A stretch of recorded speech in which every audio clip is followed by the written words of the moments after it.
The wedding of shame. The ancient docking bay hissed as the airlock cycled open, releasing the scent of sterilized metal and distant sand.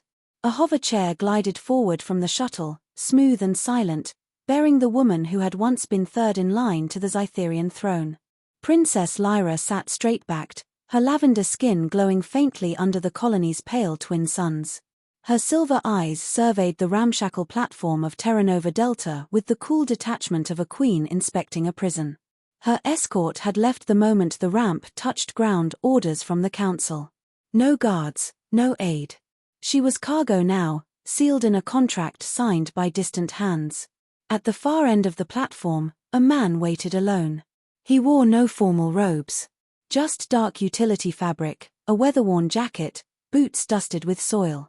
He had the build of someone who had carved buildings out of wilderness. His face, however, held no hostility, only curiosity. As she drew closer, he offered a nod, and then bent to one knee. "Princess Lyra of Zytherian," he said, his voice calm and grounded. "Welcome to Terra Nova Delta. I'm Commander Jacob Vance. Your husband."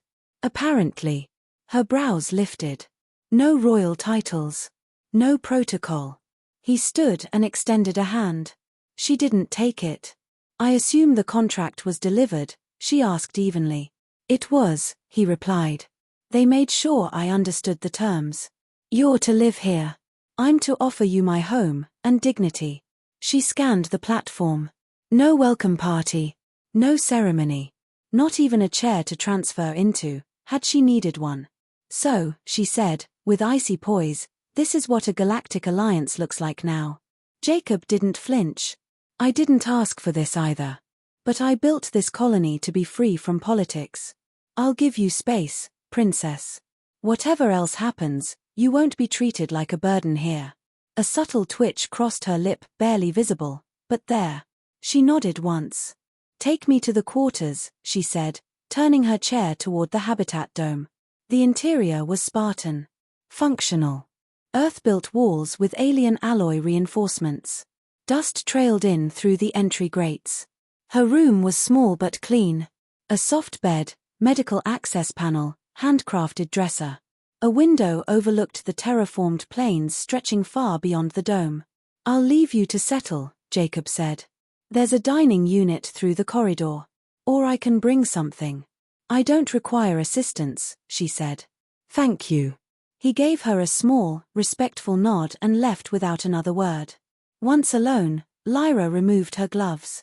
Her fingers trembled as they hovered over her lap. She touched the place where her legs ended in numb stillness. 4 years had passed since the fall.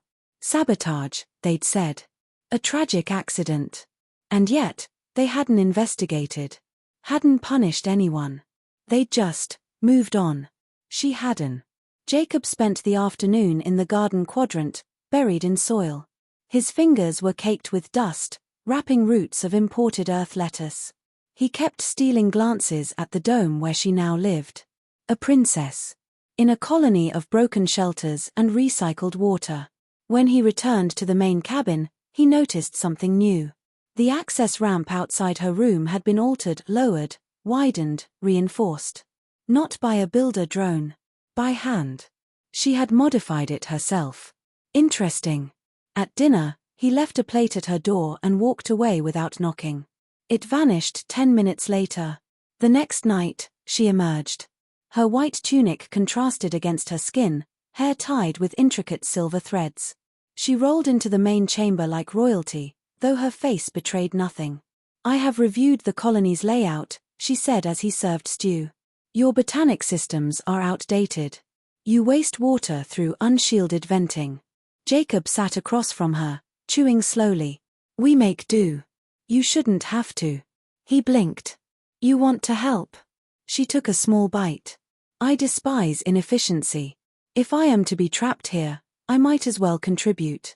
He smiled faintly. "Fair enough. There's a full system schematic in the console. Passwords Hammerstone." Her eyes narrowed. "That's not secure. It's also not classified. Just a name that matters to me." Lyra tilted her head. "Hammerstone? My father said when you strike with purpose, The stone bends to you. First tool he ever gave me. She said nothing, but she held on to that word. Purpose. Later that night, Jacob was in the repair bay calibrating a faulty power relay. Sparks flew as he rerouted the wiring manually. "What are you doing?" came her voice from the doorway. He turned, surprised. She had never come down this far. "Patch job. Power nodes burn out fast during sandstorms. You should let the maintenance drones handle it." "Drones don't learn. I need to understand where the failure came from." She watched him for a moment, then wheeled closer. "Why build this place? Surely you had better options." "I did. I wanted something that couldn't be taken away. Something real. And now, they give you me," she said bitterly. Jacob met her gaze without flinching. "They gave me someone whose world rejected her for what she couldn't control. That's not nothing." She looked away quickly. "You don't know what I was." "No," he said. "But I see what you are." She didn't answer. But that night, she didn't lock her door. In her quarters, Lyra sat by the window, moonlight casting silver shadows across her hands. She opened the colony's architectural plans, fingers tracing unfamiliar codes and messy human improvisations. It was nothing like Cytherian. But it was alive. Something inside her stirred. Not power. Not duty. Something older. Hope. The garden in the dust. Lyra's fingers brushed over the curved leaves of a plant she didn't recognize. Its edges were serrated, but its center pulsed with faint bioluminescence. It glowed blue in the dim light of the dome garden, reflecting on the silver lines of her wheelchair frame. "What's this called?" she asked, not looking up. Jacob glanced from across the greenhouse module, wiping sweat from his brow. "Blueheart vine. Engineered from morning glory and something we found on Mars Theta. Grows faster with sound vibrations." She hummed softly, experimentally. The vine twitched. "That wasn't in the schematics," she said. "Some things aren't meant to be written down." They worked in silence for a while, Jacob tending to the soil, Lyra recalibrating the hydration drippers with delicate precision. Her hands moved more fluidly now, the stiffness of royal restraint giving way to something more instinctive. "Real. Why a garden?" she asked eventually. "On a planet like this?" He looked up. "You don't build a home with walls alone. You need life. Growth. Beauty, even in dust." She paused, then whispered, "There was a garden once. In the royal palace. My sister had it burned when she took the throne." Jacob didn't pry. He just offered her a new data slate. "Help me catalog what's thriving. I need another mind. Preferably one smarter than mine." She accepted the device without comment. But a ghost of a smile touched her lips. Over the next few days, something shifted. The air between them, once filled with formality and suspicion, began to soften. She asked questions now not just about plants or systems, but about Jacob. His past. His choices. He answered with quiet honesty, never embellishing. "I joined the Corps young," he said one evening while fixing a wind sensor. "Lost too many friends to decisions made by people who'd never been in a fight. So I walked. Came here. Started over. And now," she asked. "I build. That's enough. Until they sent me." He turned to her, tone gentle but firm. "You're not a burden. You're someone trying to survive." She didn't reply. But that night, she wheeled into the dome alone, watching the blue heart vines curl toward the soft hum of the wind. It was during one of these quiet mornings that the drone arrived. Lyra had been adjusting the environmental regulators when the sensor alarms blared. A Cytherian diplomatic drone dropped from orbit without authorization, landing with a hiss in the central platform. Its outer shell shimmered with violet sigils, royal. Jacob arrived just as it began projecting. A holographic image of Lord Dral flickered to life, cold, thin-lipped, eyes sharp with calculated disdain. "Princess Lyra," the voice declared. "By order of the Cytherian High Council, your behavioral integration with the Terran male shall be monitored. This broadcast is to remind you of your status, political asset, not citizen." Lyra's spine went rigid. End transmission. The drone continued, ignoring her. Any deviation from standard protocol may result in reassessment and recall. Jacob walked over and ripped out the transmitter crystal. The drone sparked and died. You didn't have to do that, she said, breath unsteady. They don't get to talk to you like that here, he said simply. Her voice cracked. You think I don't know what I am to them? I think they forgot what you are. She didn't cry. Not yet. But her eyes closed, and for a long moment, she sat still, trembling. He stepped back to give her space. But instead, she wheeled closer and for the first time, reached out. His hand met hers. No words passed between them. None were needed. That night, under the stars, Lyra couldn't sleep. She stared at the glass roof of her chamber, watching two moons shift across the sky. Her hand lifted slightly, absent-mindedly. The small paperweight on her desk trembled. Floated. She gasped. It fell with a soft clink. The next morning, she found Jacob near the irrigation tanks. I need your help. He looked up from his work. All right. She hesitated, then raised her hand toward a small rock. Focused. It lifted, hovered, and dropped. His eyes widened. Your telekinesis, it's coming back. I don't know how. I thought it was lost after the fall. He stepped closer. What changed? You, she said softly. This place. The quiet. The choice to feel again. Jacob nodded slowly. Then let's train. The days turned focused. Jacob crafted crude practice tools, floating spheres, moving targets. Lyra struggled at first, but with each session, control returned. Not the raw power she once had, but something steadier. Centered. I don't want to be feared again, she admitted one evening. You won't be, he said. Not here. Their closeness grew, unspoken and undeniable.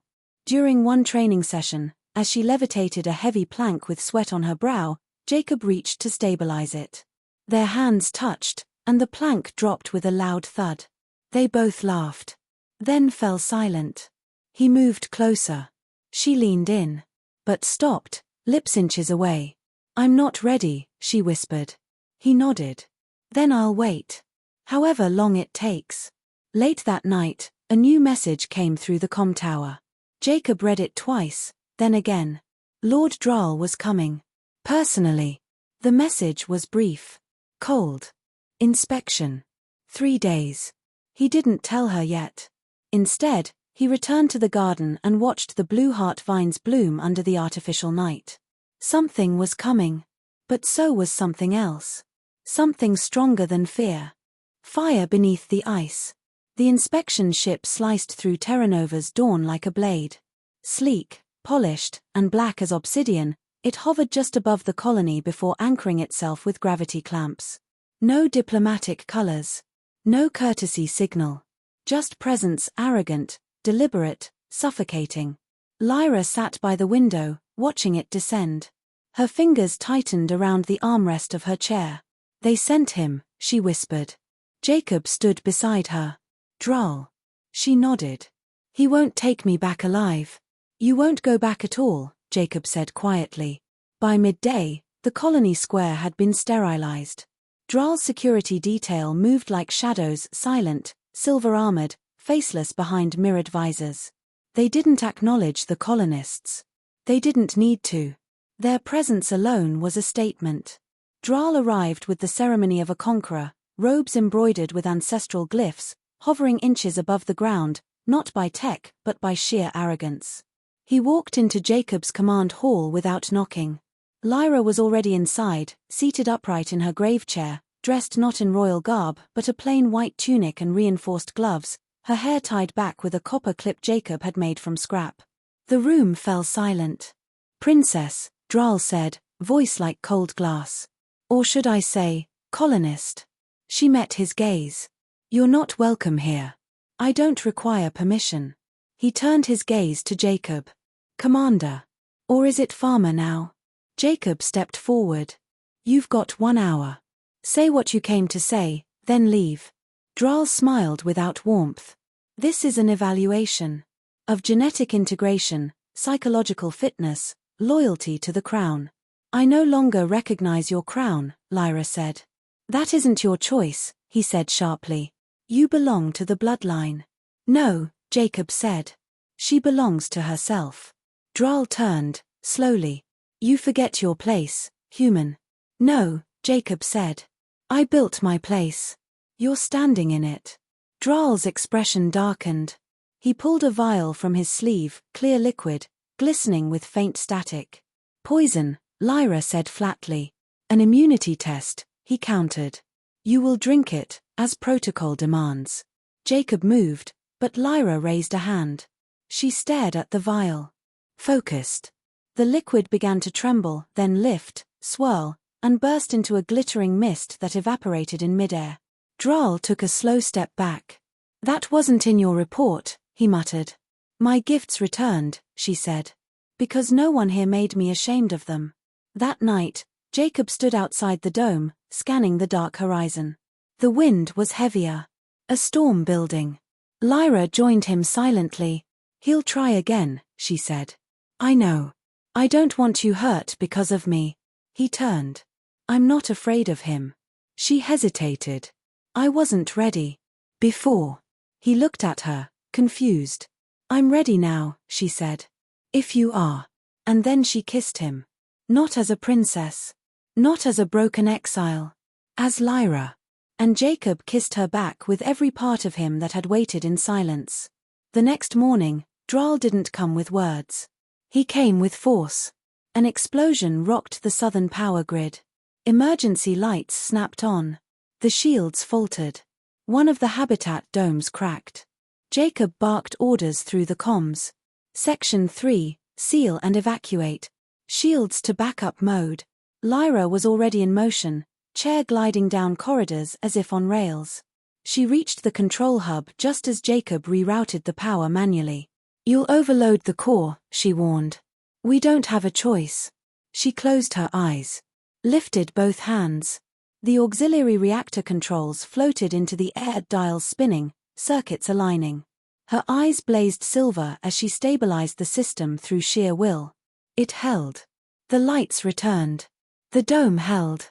Jacob stared. You did it. Not alone, she said. Later, in the ruined square, Dral stood with 2 guards flanking him. Jacob approached, blade strapped to his back. You've lost, Jacob said. Dral didn't look up. She's an anomaly. A genetic threat. She's the future, Jacob said. Lyra floated forward, chair hovering. She didn't look weak anymore. She looked regal. I will make this clear, she said. I will not return. I will not obey. I am not your pawn. You're a disgrace to your bloodline, Dral snarled. No, she said. I am the evolution of it. She extended her hand. The guards' rifles rose from their holsters, levitating. And then they shattered mid-air into dust. Dral paled. You're not even afraid, he whispered. I was, she said softly. Every day. Until I learned that love isn't weakness. That loss doesn't mean failure. And that I am more than what you left behind. Jacob stepped beside her. Dral's ship left at dawn. Alone. That evening, the colony gathered for repairs. Lyra worked beside them, sleeves rolled, tools in hand. Not commanding. Contributing. At one point, a child approached her, hesitating. Are you the queen? Lyra smiled. No. I'm just Lyra. But you fly things. She chuckled. Only sometimes. Jacob watched her laugh, saw the way others looked at her now, not with pity, not with fear, but respect. When night fell, he found her outside again, hands dusted with soil. You don't have to do all this, he said. I do, she replied. Because this is mine now. Not a throne. A life. She looked at him. And I want it with you. He took her hand. You already have it. The queen of nothing and everything. The hearing was transmitted live across 4 sectors. A floating court drone hovered in the center of Terra Nova's main square, its spherical eye pulsing as it captured the testimony. The Galactic Liaison Council watched from orbit. Observers from Earth, Zytherian, and dozens of other systems tuned in, expecting a spectacle. What they saw instead was quiet strength. Lyra sat center stage, no crown, no cloak, no pretense. Just her voice, calm and direct. I was cast out because I could no longer walk. Not because I was weak, but because weakness, real or imagined, offends those in power. I was discarded to protect an illusion. But I survived. I built something new. The council speaker blinked slowly through the relay feed. You claim Lord Dral acted outside Scytherian law? I have proof, Jacob said, stepping forward. He uploaded intercepted messages, encrypted logs, clearance overrides, orders to sabotage Lyra's transport years ago. Dral's own signature pulsed across the screen. The council gasped in digital murmurs. And this? The speaker asked. A confession, Lyra said. He tried to erase me. But I remember. And now, so will history. The vote came swiftly. Dral was stripped of title and position. No ceremony. No protest. Just deletion. Scytherian issued no formal apology. But the silence was an admission in itself. The court drone powered down. The crowd began to disperse. Jacob turned to Lyra, heart pounding. You did it. She looked up. We did. That evening, no celebration was planned. But the colony lit up anyway. Lights hung from irrigation towers. Music played through scavenged speakers. Children danced barefoot through garden rows. Engineers toasted with mismatched mugs of nutrient tea. Lyra watched it all from the edge, arms folded, unsure if she belonged. Jacob walked up and extended a hand. You're part of this now. She hesitated. He didn't rush her. Finally, she placed her hand in his.